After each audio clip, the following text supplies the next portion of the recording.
Chapter 16.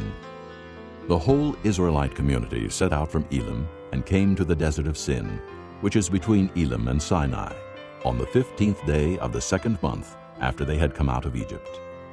In the desert, the whole community grumbled against Moses and Aaron. The Israelites said to them, "If only we had died by the Lord's hand in Egypt. There we sat around pots of meat and ate all the food we wanted. But you have brought us out into this desert to starve this entire assembly to death." Then the Lord said to Moses, I will rain down bread from heaven for you. The people are to go out each day and gather enough for that day. In this way I will test them and see whether they will follow my instructions. On the 6th day they are to prepare what they bring in, and that is to be twice as much as they gather on the other days. So Moses and Aaron said to all the Israelites, "In the evening you will know that it was the Lord who brought you out of Egypt. And in the morning you will see the glory of the Lord, because he has heard your grumbling against him. Who are we that you should grumble against us?" Moses also said, "You will know that it was the Lord when he gives you meat to eat in the evening, and all the bread you want in the morning, because he has heard your grumbling against him. Who are we? You are not grumbling against us, but against the Lord." Then Moses told Aaron, "Say to the entire Israelite community, 'Come before the Lord, for he has heard your grumbling.'" While Aaron was speaking to the whole Israelite community, they looked toward the desert, and there was the glory of the Lord appearing in the cloud. The Lord said to Moses, I have heard the grumbling of the Israelites. Tell them, at twilight you will eat meat, and in the morning you will be filled with bread. Then you will know that I am the Lord your God. That evening quail came and covered the camp, and in the morning there was a layer of dew around the camp. When the dew was gone, thin flakes like frost on the ground appeared on the desert floor. When the Israelites saw it, they said to each other, "What is it?" For they did not know what it was. Moses said to them, "It is the bread the Lord has given you to eat. This is what the Lord has commanded. Each one is to gather as much as he needs. Take an omer for each person you have in your tent." The Israelites did as they were told. Some gathered much, some little. And when they measured it by the omer, he who gathered much did not have too much, and he who gathered little did not have too little. Each one gathered as much as he needed. Then Moses said to them, "No one is to keep any of it until morning." However, some of them paid no attention to Moses. They kept part of it until morning, but it was full of maggots and began to smell. So Moses was angry with them. Each morning everyone gathered as much as he needed, and when the sun grew hot, it melted away.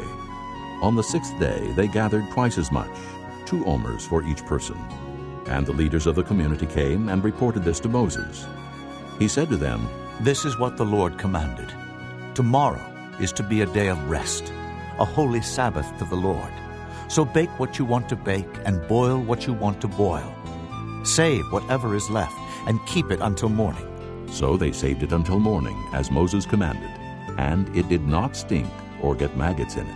"Eat it today," Moses said, "because today is a Sabbath to the Lord. You will not find any of it on the ground today. 6 days you are to gather it, but on the 7th day, the Sabbath, there will not be any." Nevertheless, some of the people went out on the 7th day to gather it, but they found none. Then the Lord said to Moses, How long will you refuse to keep my commands and my instructions? Bear in mind that the Lord has given you the Sabbath. That is why on the 6th day he gives you bread for 2 days. Everyone is to stay where he is on the 7th day. No one is to go out. So the people rested on the 7th day. The people of Israel called the bread manna. It was white like coriander seed and tasted like wafers made with honey. Moses said, "This is what the Lord has commanded. Take an omer of manna and keep it for the generations to come, so they can see the bread I gave you to eat in the desert when I brought you out of Egypt." So Moses said to Aaron, "Take a jar and put an omer of manna in it. Then place it before the Lord to be kept for the generations to come." As the Lord commanded Moses, Aaron put the manna in front of the testimony, that it might be kept.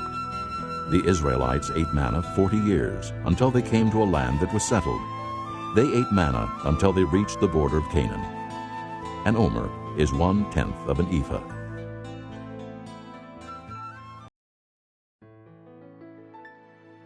Chapter 17. The whole Israelite community set out from the desert of Sin, traveling from place to place.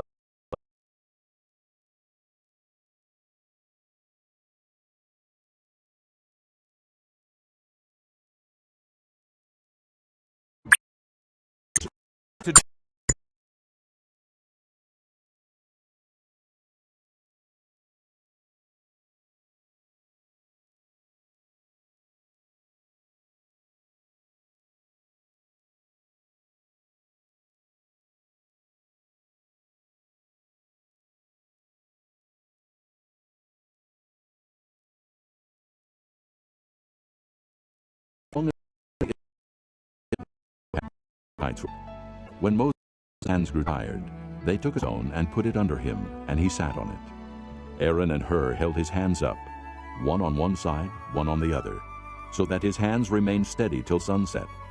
So Joshua overcame the Amalekite army with the sword. Then the Lord said to Moses, "Write this on a scroll as something to be remembered, and make sure that Joshua hears it, because I will completely blot out the memory of Amalek from under heaven." Moses built an altar and called it, "The Lord is my banner." He said, For hands were lifted up to the throne of the Lord. The Lord will be at war against the Amalekites from generation to generation. Chapter 18. Now Jethro, the priest of Midian and father-in-law of Moses, heard of everything God had done for Moses and for his people Israel, and how the Lord had brought Israel out of Egypt. After Moses had sent away his wife Zipporah, his father-in-law Jethro received her and her 2 sons. One son was named Gershom, for Moses said, I have become an alien in a foreign land. And the other was named Eliezer, for he said, My father's God was my helper. He saved me from the sword of Pharaoh. Jethro, Moses' father-in-law, together with Moses' sons and wife, came to him in the desert where he was camped near the mountain of God. Jethro had sent word to him, I, your father-in-law Jethro, am coming to you with your wife and her 2 sons. So Moses went out to meet his father-in-law and bowed down and kissed him. They greeted each other and then went into the tent. Moses told his father-in-law about everything the Lord had done to Pharaoh and the Egyptians for Israel's sake, and about all the hardships they had met along the way, and how the Lord had saved them. Jethro was delighted to hear about all the good things the Lord had done for Israel in rescuing them from the hand of the Egyptians. He said, Praise be to the Lord who rescued you from the hand of the Egyptians and of Pharaoh, and who rescued the people from the hand of the Egyptians. Now I know that the Lord is greater than all other gods, for he did this to those who had treated Israel arrogantly. Then Jethro, Moses' father-in-law, brought a burnt offering and other sacrifices to God. And Aaron came with all the elders of Israel to eat bread with Moses' father-in-law in the presence of God. The next day Moses took his seat to serve as judge for the people, and they stood around him from morning till evening. When his father-in-law saw all that Moses was doing for the people, he said, What is this you are doing for the people? Why do you alone sit as judge, while all these people stand around you from morning till evening? Moses answered him, Because the people come to me to seek God's will. Whenever they have a dispute, it is brought to me, and I decide between the parties and inform them of God's decrees and laws. Moses' father-in-law replied, What you are doing is not good. You and these people who come to you will only wear yourselves out. The work is too heavy for you. You cannot handle it alone. Listen now to me, and I will give you some advice, and may God be with you. You must be the people's representative before God and bring their disputes to him. Teach them the decrees and laws and show them the way to live and the duties they are to perform. But select capable men from all the people, men who fear God, trustworthy men who hate dishonest gain, and appoint them as officials over thousands, hundreds, 50s, and 10s. Have them serve as judges for the people at all times, but have them bring every difficult case to you. The simple cases they can decide themselves. That will make your load lighter because they will share it with you. If you do this, and God so commands, you will be able to stand the strain, and all these people will go home satisfied." Moses listened to his father-in-law and did everything he said. He chose capable men from all Israel and made them leaders of the people, officials over thousands, hundreds, fifties, and tens. They served as judges for the people at all times. The difficult cases they brought to Moses, but the simple ones they decided themselves. Then Moses sent his father-in-law on his way, and Jethro returned to his own country. Chapter 19. In the 3rd month after the Israelites left Egypt, on the very day, they came to the desert of Sinai. After they set out from Rephidim, they entered the desert of Sinai, and Israel camped there in the desert in front of the mountain.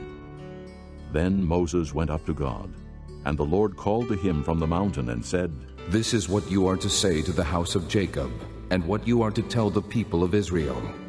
You yourselves have seen what I did to Egypt, and how I carried you on eagle's wings, and brought you to myself. Now if you obey me fully, and keep my covenant, then out of all nations you will be my treasured possession. Although the whole earth is mine, you will be for me a kingdom of priests and a holy nation. These are the words you are to speak to the Israelites." So Moses went back and summoned the elders of the people and set before them all the words the Lord had commanded him to speak. The people all responded together, "We will do everything the Lord has said." So Moses brought their answer back to the Lord. The Lord said to Moses, "I am going to come to you in a dense cloud, so that the people will hear me speaking with you, and will always put their trust in you." Then Moses told the Lord what the people had said. And the Lord said to Moses, "Go to the people, and consecrate them today and tomorrow. Have them wash their clothes, and be ready by the 3rd day, because on that day the Lord will come down on Mount Sinai in the sight of all the people. Put limits for the people around the mountain, and tell them, 'Be careful that you do not go up the mountain or touch the foot of it. Whoever touches the mountain shall surely be put to death.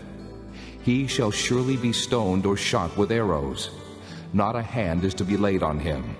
Whether man or animal, he shall not be permitted to live.